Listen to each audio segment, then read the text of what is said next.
the Everything But Politics podcast. Hello, everybody, and welcome back to the Everything But Politics podcast. Joining us today from Tampa, Florida, is John Thomas, known to many as the Vegan Bodybuilder. John, welcome to our show, man. Thank you for having me on here, guys. I think it's like customary for me to flex. There you go. I will say what's actually funny is most people know me as the bodybuilding vegan.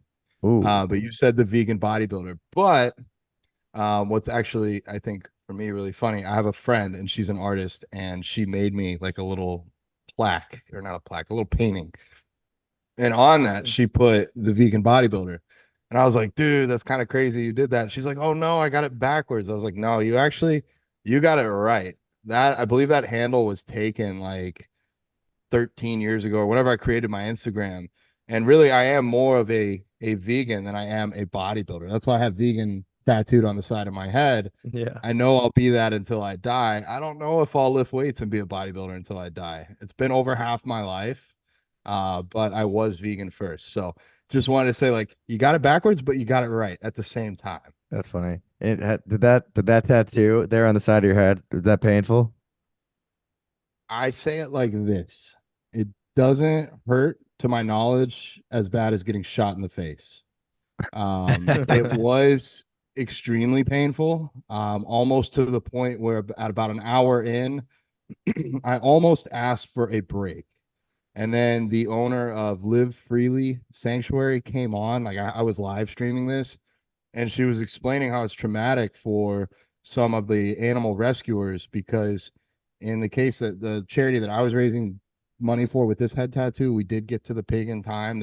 I wasn't there, but they were able to take care of the pig and rescue it. But they've shown up on site where somebody didn't want a pig and shot it in the face, but they're not a hunter, so they don't know what they're doing. So this pig's on the ground bleeding from its face, but not dead. And so that's what I say. When people are like, did it hurt? I'm like, not as bad as getting shot in the face. And that's kind of my thought process. Like, I can take a little bit of pain. I can add something to my plate if it can help someone else, if it can help another animal. So All about perspective.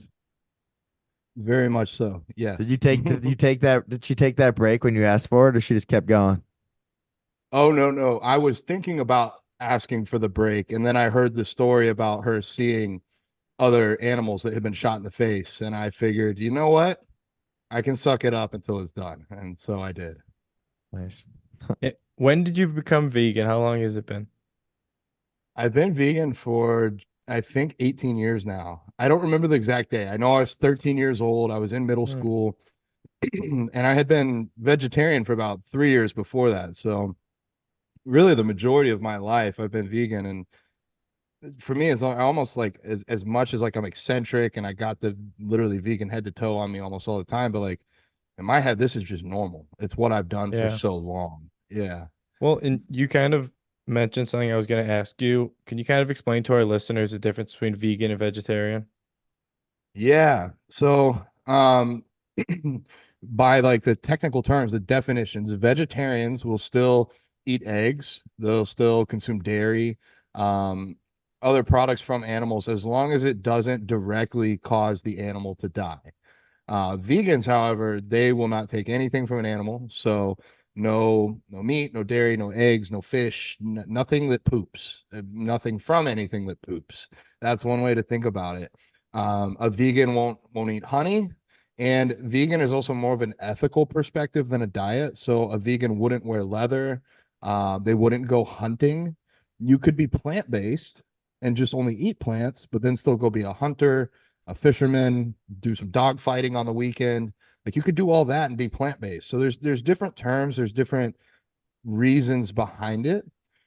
I think at its core, vegetarianism works for some regions, like in India. They love the cows, they worship the cows there. The cows are, from what I've heard, taken care of very well. However, with the amount of consumption of dairy products in somewhere like the United States, people think, oh, well, if I'm vegetarian, I'm not really harming the cows. But every single dairy cow is turned into a hamburger after it can no longer produce milk.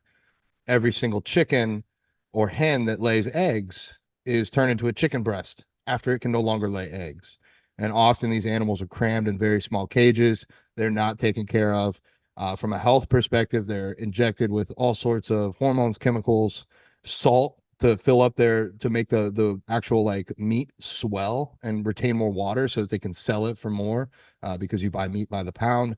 There's all these different like games. And then when you look at the age of the animals, I believe chickens are slaughtered at like 8 weeks and cows like somewhere between 1 to 2 years. And it's almost like we're killing children animals. Like these animals have much longer lifespans, but we're just trying to churn through them as fast as possible. So I realized I got off a little bit on a tangent, might have lost some people, but being vegetarian, it was a stepping stone for me. I don't look down upon anyone on their journey. We're all wherever we are. It took me 3 years to kind of see like, hey, I'm still paying somebody to chain this cow up, to artificially inseminate it, to take its babies from it, and then kill it once it's done. So for me, once I realized that, I couldn't go back. Like I literally was driving on the way to middle school, saw that in a magazine, and it just clicked in my head. And I was like, I'm gonna try this for a week, see if I can't do it. And now it's been about 18 years. And the comparison you made with like animals going to the bathroom, essentially, vegetarians also, I guess you could say, they don't eat anything that's had a head, right? Because eggs don't have heads. Like, is that a fair comp? I think that would be fair. Yeah. I mean, well, I guess all animals that I can think of have heads. I mean, like, Would an does a egg jellyfish have a would an head? egg have an head? Well, it's just yolk. I don't know. What if it's fertilized? I mean, I don't know. yeah, I know vegetarians, they do eat eggs, and you could make the ethical argument. Like, if you have, I'll put it this way, I want to change the world. That's why I have the world map behind me. I want to end factory farming. If you still want to go out and hunt, you still want to go fish, you want to have a neighborhood cow or some chickens in your backyard, you're not really on my radar. You're not causing 80 billion animals a year to die. It's the factory farming and the overfishing of the oceans that really scare me. And it's not just for the animals. That's what convinced me. But I think the larger mission is to create a world that our children can live in and our children's children can live in. And if we don't slow down right now, we're bulldozing the rainforest to make room for cattle. We're overfishing the oceans. We're killing a lot of ocean mammals right now with the fish trawling ships. They catch dolphins, they catch whales, and without them continuing to remove through the surfaces of the ocean and fertilize all the algae that's towards the top 50 meters of the ocean, without that, we're going to lose the ability as a planet to convert carbon dioxide into oxygen. We're basically going to suffocate ourselves. So, like, going plant-based isn't just for the animals. It's not just for the environment from like a prettiness or like a beauty perspective. It's literally like, if we want to have a place to live in 100 years, we're going to have to change how we operate. And I'm curious to know if you know the answer. Do you know how many people in the world are plant-based? Ooh. In the world, I'm not sure. I know in the United States, the number is around 1 to 2%. What I will say is everybody can make a difference, even if you're not 100% plant-based or 100% vegan. The alternative meat companies right now, 90+% of their sales are by non-vegans, people that don't identify as vegan or don't identify as plant-based, either people that are plant curious, or they like the taste or they like the cost or whatever reason they're switching to these alternative meats. So it really, for me, like I tell people, it's not all or nothing. It's almost like fitness. Like if you work out 5-6 days a week and you take a day or two off, it's not going to ruin your progress. You're still making a very large impact there. Do you take days off? I do. From training, not from being vegan. I don't. People sometimes like, oh, what do you eat when you cheat? I'm like, shitty vegan food. I'll go get a vegan pizza, vegan burgers. I'm going this weekend to the International Vegan Food Festival in Orlando, Florida, and there's gonna be 60+ vendors from around the world, and I'm probably gonna get a little fat there. But no animals will be harmed other than myself. And as far as the gym, yeah, you got to take days off. When I was younger, I would go 6 or 7 days in a row, and I just didn't know how to train hard. Now I like Gotcha. tomorrow's a rest day. I just feel beat to shit today. I hope I can cuss on here, but Yeah. Oh, dude, say whatever you want. Let's go. But something that I'm really interested about. So in the morning when I make coffee, I like to put collagen in the coffee. I notice a lot of this collagen is grass fed. Is that off limits? well, collagen that you're buying is from animal protein, like animal flesh or Yeah, bones. exactly. Actually, funny you asked this because I just started digging in and doing some research. I have the tabs open on my other screen. There's no studies to show proving that collagen improves your hair shine, thickness, volume, anything like that. And this is Harvard saying that. There's no studies that prove it. And at the end of the day, collagen is broken down by your body, turned into amino acids, and then reused wherever your body needs it. Not a whole lot different than food. So if you are getting a protein rich diet, anyways, whether that's from plants or animals, you don't need to waste your money on collagen supplements. So really, it just seems like another marketing gimmick to me. I've never taken a collagen supplement myself. Um, so yeah, I mean, I know it might ruffle some feathers. I'm even sponsored by a company that makes collagen products, and I'm like, I don't believe in it. But that's just what I've been able to research in the last week. I Interesting. was digging into it. Well, I guess let's stay on topic. How about grass fed protein powders? So I'm vegan. So a So grass-fed off protein limits. powder would, yeah, it would come from a cow that was fed grass and then taking the milk from the cow. And then from the vegan perspective, once the cow stops making that milk, even whether or not it's grass-fed, they still kill the cow and turn it into a hamburger. And So did you have trouble like making your gains doing bodybuilding when you first were like did you ever contemplate like how am I gonna get super ripped and strong with just the vegan protein powders?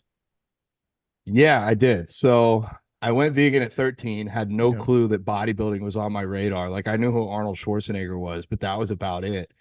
At 14, I started wrestling. And then once that finished up, that season finished, I started lifting weights. And then I went to the gym and I was hooked. And I remember this like 275-pound bodybuilder. He was the head trainer at the gym. And I went up and asked him, like, hey, how do I squat? Like, what do I do? And he was like, yeah, you're going to want to make sure you do this, this, this, and eat your chicken. And I was like, oh, I don't eat chicken because I'm vegan. He's like, what? Oh, well, you're not gonna be able to grow, dude. You're vegan. No, there's no way. You can't build muscle as a vegan. And I heard that from so many people. I still hear that from people. I have people that think I'm cheating or eating steaks in a closet.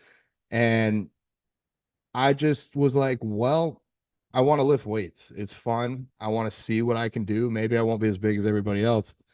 And then I realized like nobody knew what they were talking about. There's no information out there about being a vegan bodybuilder. I had to experiment a lot. I would research and try and see what other people were doing, but there weren't many people doing it at that time. And I think that's where I shine right now is my coaching. I don't think I have the world's best genetics. I mean, I've just been in the sport for a long time, but I've been able to work with other athletes that are also vegan that have excelled really, really well. One girl, she's 20 or 21, I should know this. Greta, she came to me. She's a figure competitor, and we prepped for her show, and she just took first place and turned pro at her show. And she's like 20 or 21, and she's been vegan. I don't know exactly how long, but for a while now. So Cool. for her to beat everybody else on stage as a vegan, like I don't think it's holding people back.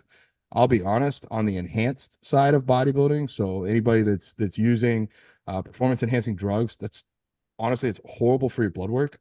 And so I will routinely with clients and forums compare plant-based enhanced bodybuilders versus non-plant-based enhanced bodybuilders. Every time, like 90 plus percent of the time, the plant-based guys and girls come back with better cholesterol levels, better liver and kidney values. It's like I really think the plant side has a healing property that you don't get if you're doing a lot of processed animal products. So I do think not only is it not holding people back, it might keep people in the sport longer. It's just nobody's done it. Nobody's tried being a pro bodybuilder as a vegan. So it's it's hard just because like people don't think it's possible.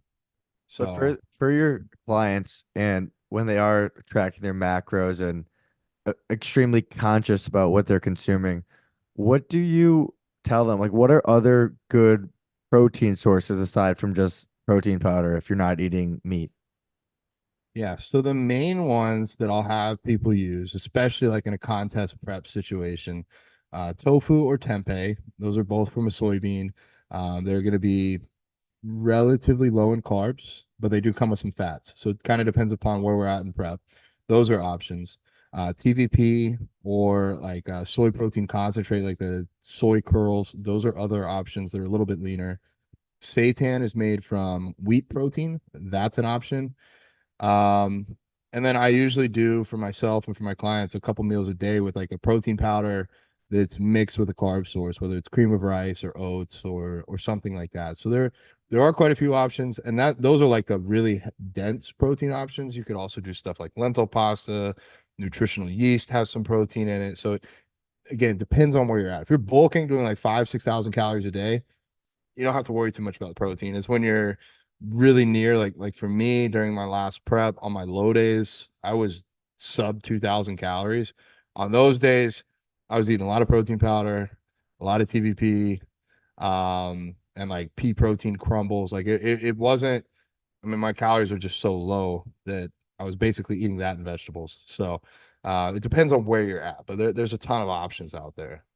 And do you have any clients who do eat meat? I do. So that's kind of been an area of controversy. People are like, "You're vegan. Why would you ever work with somebody that's not vegan?" Well, one, I do have bills to pay. Not as much now as before. I'm lucky where I'm at. I'm making more money than I need right now, so I give a lot back to charity, and that's more of my bigger purpose and bigger passion. However, I'll bring on a client that's not vegan. I'll recommend that they use pea protein isolate instead of whey, simply because it digests better for most people. We're not, children that drink milk, so we don't, as a species, digest milk that great when we're not babies. So switching over to like a plant-based protein powder, and then usually I'll stick them one meal that's either like inherently just plant-based, like a burrito bowl that has beans, rice, salsa, avocado, or maybe throw some TVP or tofu in there for one meal, and then if I do that with 10 people and they're eating 25% plant-based the whole time, it's the same as if I just got 2.5 people to go fully plant-based. So it does a few things. One, it makes them healthier. Two, it gives them an opportunity to try something new that they've never had before. And three, it helps further the demand. If they're buying plant-based foods, these companies that make those foods get to make more of it and sell more of it, and it kind of creates this cycle of positivity. So, short answer, yes, I do, but I have my reasons. Anyone that's seen your Instagram or your YouTube content, you're obviously an absolute unit. So I'm curious, what are you doing at this point in time? You're just doing powerlifting, like what we got? Squats, deadlifts, bench press, trap bar squat. What exercises are you doing to, I don't want to use the word maintain because I don't know where you're at, but to level up in your fitness journey? We're definitely trying to level up. I don't really like the maintaining spot for me. I either want to be getting leaner or getting bigger. Sometimes we got to do things for health and take a little bit of a step back. But right now I'm bulking. I was like 245 this morning. I'm 6 feet tall, still relatively lean. I got some abs. I have moved away from like those compound barbell lifts. I used to really enjoy like flat barbell bench press. I got up to 365 for 9 reps there at my strongest. And there's like a saying in bodybuilding and powerlifting, like it's not when, or it's not if you tear your pec flat benching, it's when. So like if you look at powerlifters, a lot of them tear their pecs flat benching. So incline is a bit safer. And so I did incline dumbbells for a long time, and I've now moved to doing like incline Smith pressing.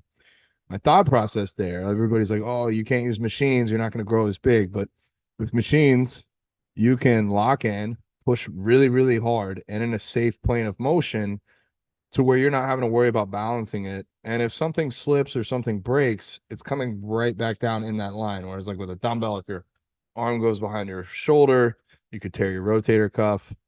Same thing for legs. I used to squat a lot. I was doing 5 plates for 12 reps on squats. I had done 6 plates for 3 reps, but it was just starting to hurt my shoulders and hurt other areas. My legs are already gifted, so kind of moved away from free weight squats. I'll do hack squats instead now. So that maybe not the best advice for somebody that's brand new on their journey, but that's typically how my clients run it is something along those lines, because you can get proficient faster on a machine than with like a squat, a bench, or a deadlift. It's I'm getting long-winded here, but the squat, bench, and deadlift are probably the 3 most technical lifts. Power lifters spend 10, 15, 20 years trying to perfect them. Why do that when we could get much faster progress somewhere else? That's my thought process. Unless you are specifically an athlete trying to do powerlifting. Yeah, I've always been bearish on squats and deadlifts. For me personally, I don't need to be the biggest dude in the gym. I just want to like be strong and flexible too. And that kind of leads me to my next question is like you said, you're pushing serious weight, you're in there 6 days a week. What are you doing to recover? Are you stretching? Do you do yoga? I mean, how do you go about staying loose? Well, I used to be a pretty big yogi. I would go do yoga like 3 or 4 days a week, but this was like 3 or 4 years ago. I actually just did my first yoga class in a year this last week. My girlfriend is a yoga instructor, and I was like, you've come to the gym with me like 4 or 5 times. It's time that I do a yoga class with you. So she taught me like one-on-one, did a whole class for an hour. I just put that up on my YouTube channel. And it was like, I need this. I know I need this. I need to make more time for it. What I do right now, I play the catch-up game, or I play the whack-a-mole game. Like wherever it gets hurt, that's where I start working on. So I kind of messed up my left hip adductor, doing some single leg press. And so it's been sore. So every morning I get up and I have my little routine for that.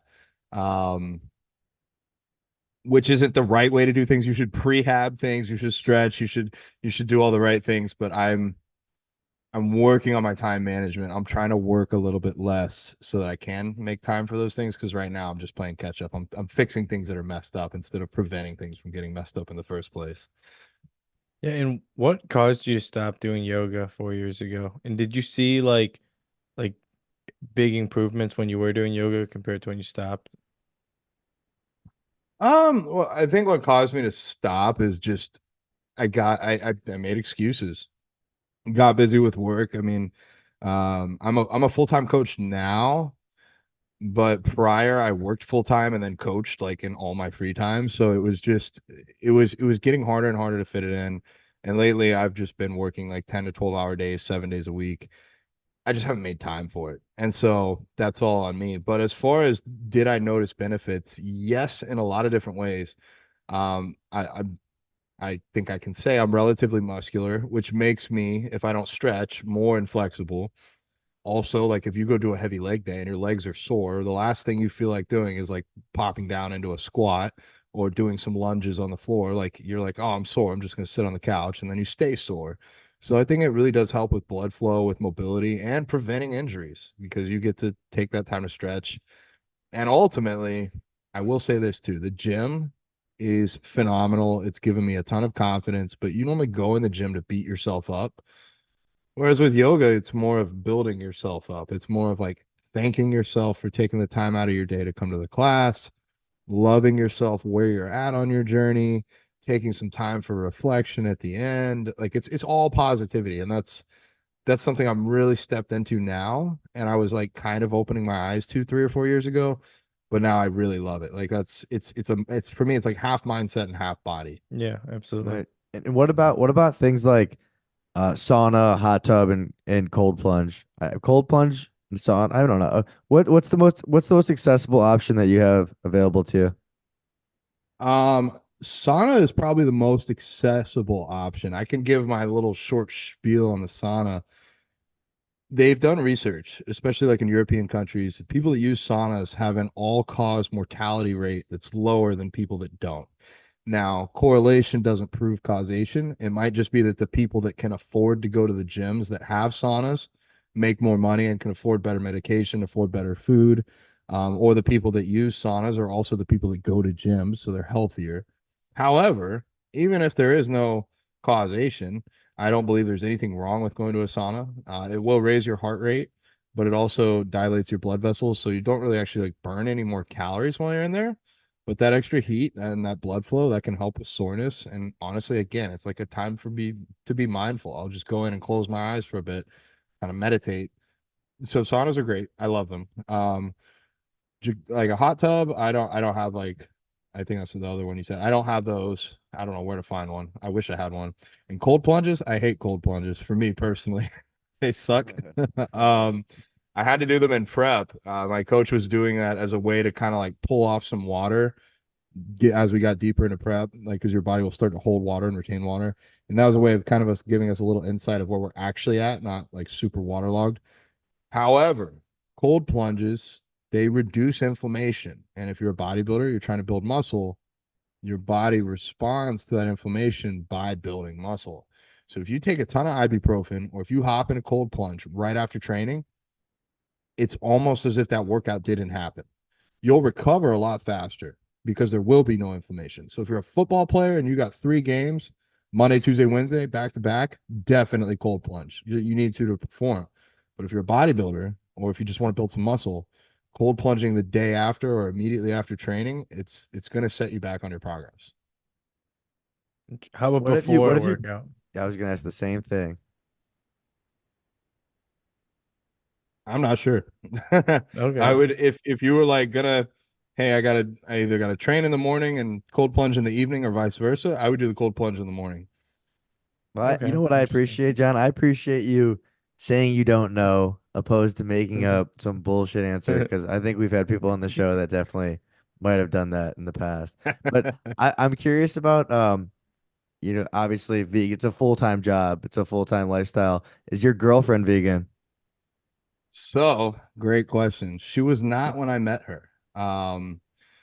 And that was actually kind of what kicked things off for us. Like I am partnered with Vegly, which is a vegan dating app. So I've met some other vegans on there, and you can even put on like just the friends function to find like if you're in a new city and you want to find some vegan or vegetarian friends, you can do that. But I met her on Facebook dating. And I think like within the second conversation, she was like, "Oh, you're vegan? Maybe you could help me learn how to cook some like plant-based foods or vegan foods." And I was like, "Well, best way to learn how to be vegan is to date one." So then we started hanging out. Turns out she never thought she was gonna like seriously date me. She just thought she'd learn how to cook some food and then like peace out. Um, but we've connected on such a crazy wavelength level. We're very, very, very similar people, similar hearts, similar mindsets, similar work ethics. Um, and so the relationship is great right now. I'm super happy with her. Vegan And Riz. huh? Vegan Vegan Riz. is That's yeah. Um, I so mean good. it gave us an area of commonality, like that Mhm. she was already open to it. And I this is what I did with her. I mean, I like to push buttons. I said, "Hey, if you didn't know I was vegan and I invited you over for a hamburger, would you have said yes?" And she goes, "Yeah." And I said, "Okay, so when you got over, we'll go out to the backyard. We'll get Annabelle out of the stall. I'll give you the knife. You slit her throat. Then we'll cut her skin off and we'll cut her up into hamburger bits and we'll grill it on the grill together, right?" And Yeah. she just looked at me like I was crazy and she's like, I couldn't do that. And I'm like, well, then that's great. You're vegan in your heart, just not yet in your actions and where you spend your money, but it's in there. And that was about where I pushed her to. And then like a week later, she's like, yeah, I decided I'm gonna go vegan. I'm like, we'll see if this lasts. And so far it has. It's been a couple months for her. So yeah. No, John, I want to talk a little bit about guys like Carnivore MD and Liver King. Obviously, they talk badly on soy, grain, uh, fructose. What are your opinions on them? Everybody want okay. If you want to get eyes on you, you got to be controversial. I'm a bit of an introvert, so I dress Absolutely. up. I put my hair this way. I get the tattoos. Because it helps me stand out and it helps people start conversations with me because Yeah. I don't really like to start them. These guys are just so out there and extreme on their beliefs that they're going to get eyes on them. And then as far as like what's factual, what's there, I mean, from a grain perspective, I don't really like a whole lot of wheat. Like it doesn't digest very well for me. I don't put it in any of my clients' plans. Oats, maybe, maybe not. Rice is great. Fructose, I have no issue with that. Like it's high fructose corn syrup that I wouldn't want in my Yeah. food, but fructose, like in natural fruits, like you're gonna tell me eating an apple's bad for you? I mean, we got 3/4 of the United States is severely overweight. Like eating an apple is not the devil here. And then from the carnivore's perspective, it's good for weight loss because you completely cut out all carbohydrates. So if you remove an entire macronutrient group, it's going to be hard to overeat on the other two. The thing I want to say is people freak out and they're like, "Oh, you can't have soy. Like what about the hormones in there?" Well, these might be the same people still drinking milk, and milk is literally hormones to help you grow as a baby. Like it increases your cell division rate so that you grow faster, and uncontrolled cell division is cancer. So there is a strong link between milk and cancer. There's a reason why girls in the United States are having their puberty or going through puberty, having their periods younger and younger and younger. And you could look at the studies being pushed on the milk. That's And then from interesting the about the carnivore, milk affecting the baby's hormones. I've never heard that. That's I mean, it makes sense. That's interesting. well, that's part of the reason why babies grow so quick. Is I mean, milk is perfect for when you're a baby. It's what we're designed to grow on. But if you keep that going later, that I do believe that's why girls are hitting their periods at like 9 and 10 instead of like 13 and 14 where they've been for tens of thousands of years. Um, Interesting. and then from like a sustainability perspective, if carnivore was the way, if it was truly the healthiest way, the only people that could do it are the rich. I mean, I don't personally buy meat, but I see the cost at the store. There's no way that we could support a human population and encourage everybody to do that. And so for me, if it's not sustainable for everyone, then why would that be the argument? Why would that be the route that we go? Whereas if the world went vegan right now, if we stopped feeding animals all of the food that we feed them and stop breeding them and sent that food to people, we could cure world hunger overnight.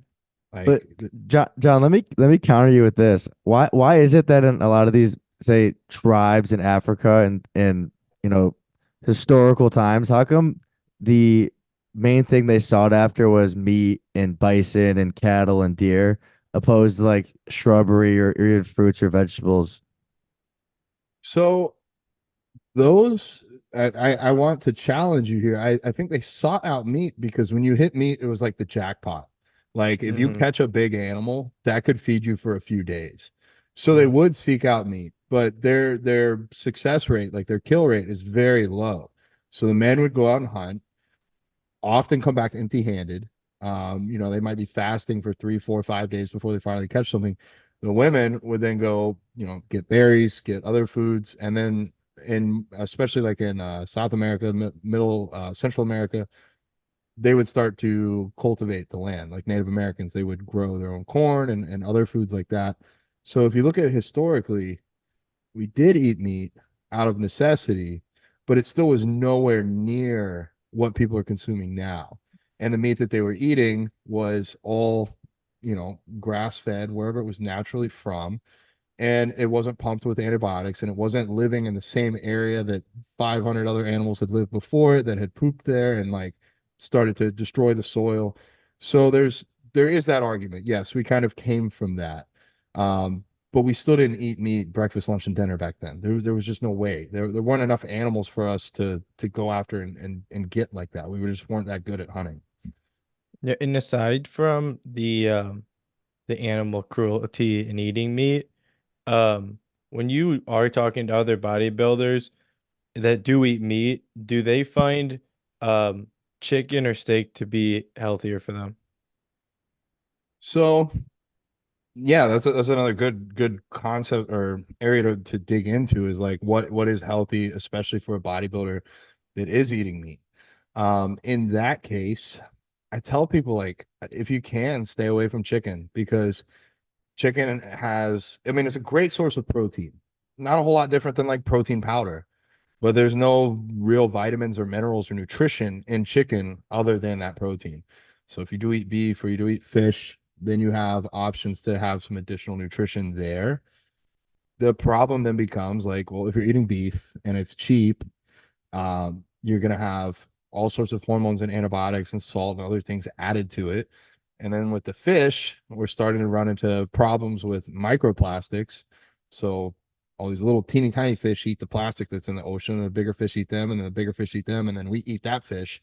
Now you're literally eating plastics and other things. And if you want to talk about hormones and issues, BPA and plastics, that's huge, has been proven to cause estrogen issues in humans. That's like one of our bigger hormonal issues. So at its root, you could find healthier options from meat. It's just getting harder and more expensive, and again, it's not sustainable. Well, and I think everything you just mentioned, like if you're gonna eat the meat, you better know where it's coming from. Getting it Yeah. wild caught for sure. Well, and it's interesting too because they say you are what you eat. And going back to the chicken, I do eat chicken here and there, but chicken's a weak animal. Cow, salmon's a strong animal. So I think that goes the goes to show that is the epitome of that statement. You are what you eat. Maybe so, but then like look at horses, look at Yeah, they eat grass. rhinoceros, look Why at look why at why is it elephants. that people like why do you think cows are such or beef is so global, whereas like nobody I feel like nobody's ever eaten a horse. Like it's just not a thing. It's all cultural, man. It's really cultural. It's what have we determined as humans something that's okay to eat versus something that's not.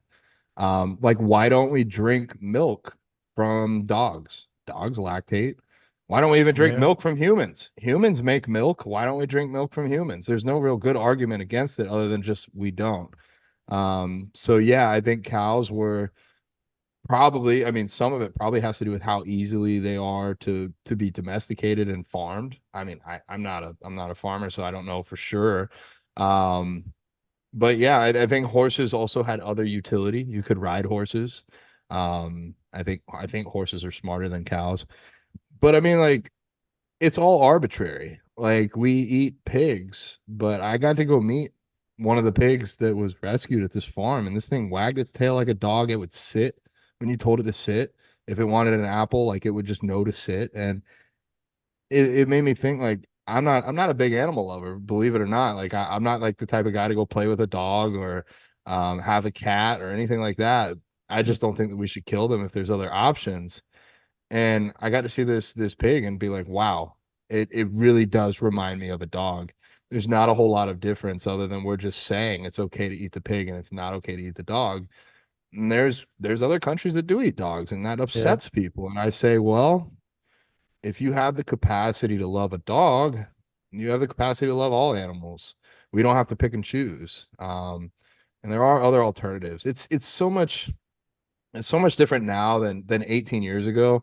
I would go to Walmart or wherever, and there just weren't a whole lot of options. And now, thank God, companies realized that they could make money off of selling plant-based products because it's booming right now. Like you go to Walmart and there's like a whole frozen aisle just for vegan treats, vegan ice cream. There's so many options. And I think the bigger thing too is it digests better in my experience. And the costs are coming down now that people buy it more. So it's more accessible than ever, especially in the United States. Yeah, and before we let you go, I have a question for you. What is the biggest misconception about vegans in your opinion?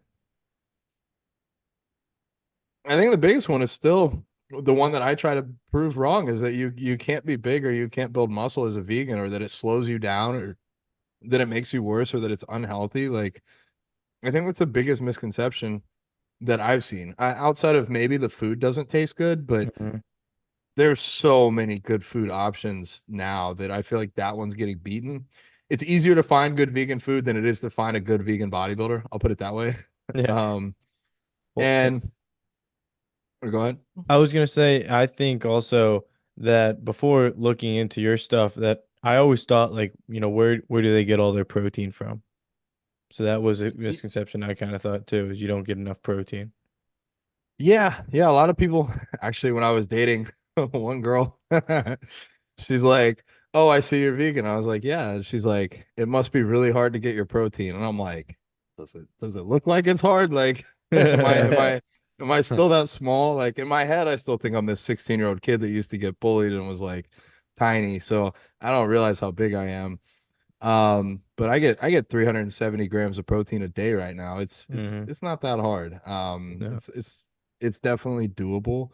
Um, I think the other big misconception is like vegans are assholes, and I work really hard to prove that wrong.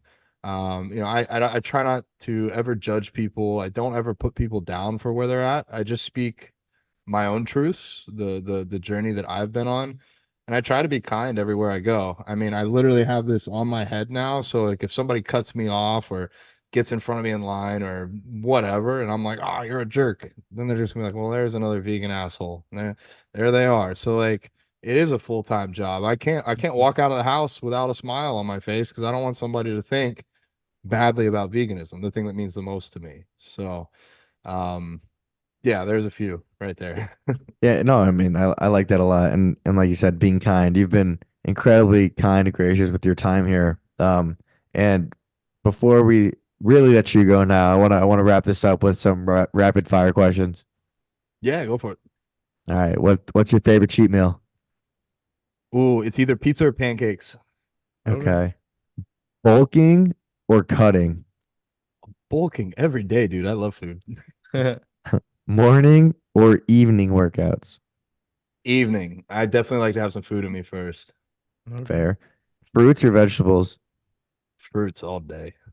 I Yeah. wholeheartedly agree with that. Smoothies or salads? Ooh, smoothies.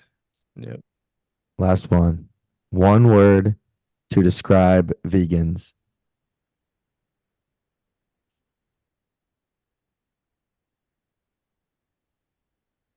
Wow. That one, I know it's rapid fire. I don't want to mess this one up. We'll give you a sentence. Let's hear a sentence. I think I'll just say kind. I will say kind I love it. because if I can explain, it's kindness to all. The longer I've been vegan, I realize it's not just one reason. It's like all of my life values line up in line with this. Originally, I didn't want to kill animals, but I also don't want to pollute the earth. I don't want to take away from future generations. I don't want to have someone to go kill an animal for me if I won't do it myself. Like I can't imagine the mental toll of killing 500 animals a day, 5 days a week for years on end. So from all of the aspects, I think at the root core, it's about being kind. And that's my actually going to be my next tattoo. It says be kind to all kinds. So I like that. I like the simplicity of it too. John, this has been a great discussion. I've enjoyed learning about a different perspective and appreciate you hopping on our show, man. It's been fun. And thank where you where guys. can our listeners find you, John? Yeah, so if you got Instagram, that's probably the best place. The Bodybuilding Vegan on there. And then if you don't have Instagram, I don't know how old or young you are, but thebodybuildingvegan.com. I have my own website. You can reach out and send me a message there. Anybody that's listening to this, if I can help you on your journey, if you just got a question, if you want to know about protein or you want something else, shoot me a message. I get back to all my DMs. I'm here to help. I wasn't always vegan. It had to be shown to me. And then it still took a while. It still took a while for the wheels to turn. So everybody's at where they are. No judgment here. I want there to be a world 20, 30, 40, 50 years from now, generations from now. And I think that that's the best way to get us there. Awesome. Well, Awesome. keep doing what you're doing. Appreciate you joining us, and it's been fun, man. Yeah. Thanks for having me on, guys, and for having an open mind as well. Appreciate Always. it. See ya. John, thank you.